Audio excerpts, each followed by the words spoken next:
Hello, and welcome to Under 1000. My name's Thomas Flower, and each episode I'll read you a piece of super short fiction. All of the stories are 1000 words or less.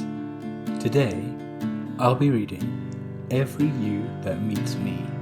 Please be aware that this episode deals with themes of death, so if that's likely to upset you or anyone you're listening with, then you might want to skip this one.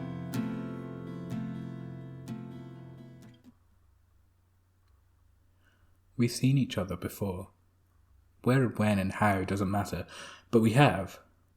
Across years and time and distance, you're still clear to me now. Every time we meet, you carry a different name, or I'm wearing a different face, or we're both hauling entirely new bodies and backstories along with us. But regardless of the details, we've seen each other before.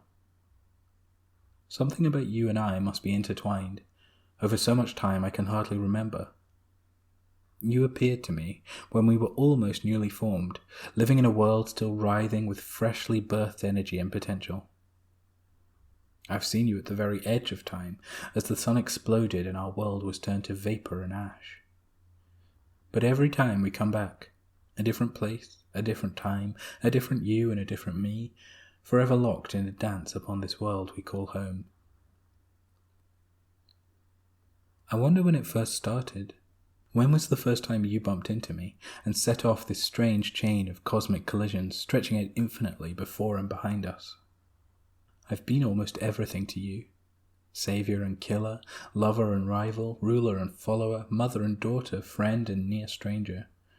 Which one was the first? Perhaps it doesn't even matter. Perhaps there is no first. Perhaps we loop together forever, completing a cycle of lifetimes together and arriving back in the bodies we started to enact it all over again. I don't know if you remember the way I remember. I can never tell. I see sparks of recognition in your eyes sometimes, but they always seem to fade away like dying embers. My memories don't fade, though. You're clear to me as the best friend I met in school and kept in contact with up until I died.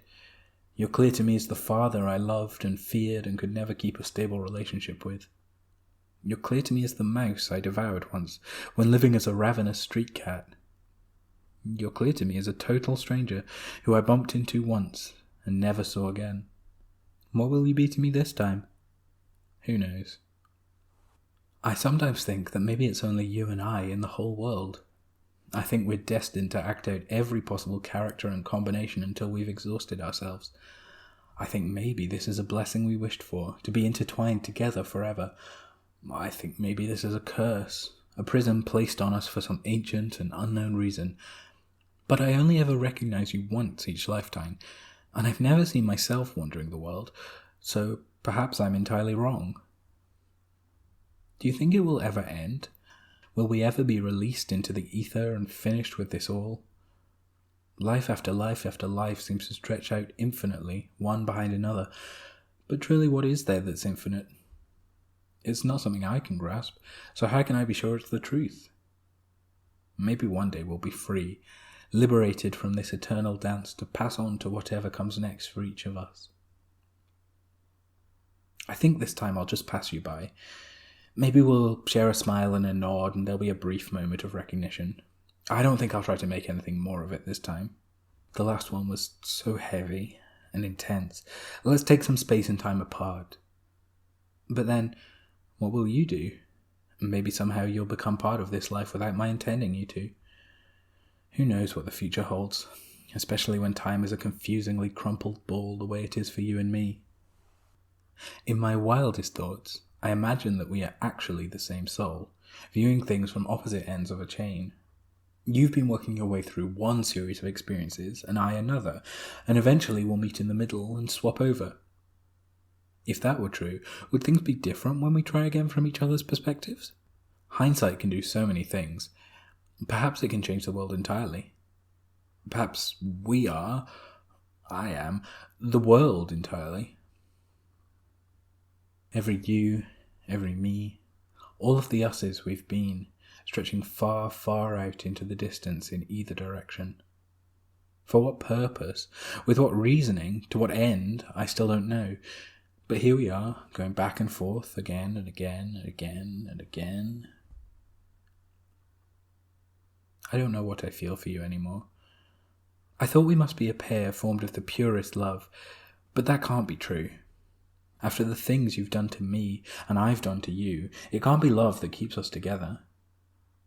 Instead, it feels like every emotion collected up and bundled together inside of me, all bursting out simultaneously when I catch a glimpse of you. Shelves stacked high with memories and thoughts, all ultimately irrelevant to whatever situation we end up finding ourselves in. Perhaps the lesson is to forget and move on, to be able to roll with what you're given and bury the past. Perhaps it's the opposite, to gather everything up and form some kind of cosmic view by binding it all together until we can see the whole experience of living in every glorious, painful detail. Perhaps there's no lesson at all. We've seen each other before. Does it matter? Yes and no. Things will play out for us however they may. There's always a second chance for a first impression, now and forevermore.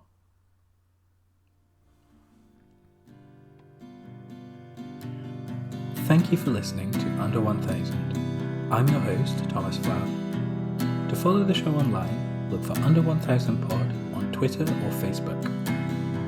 If you'd like to support the show on Patreon, go to patreon.com/under1000pod, where you can sign up for bonus content and a thank you to be read during these credits. The theme music is an instrumental version of In Between Days by Nick Tate and the Sharks. To hear the full song and more from the same EP, go to Nick Tate, NICTATE, and thesharks.bandcamp.com, or search for them on your favourite streaming platform.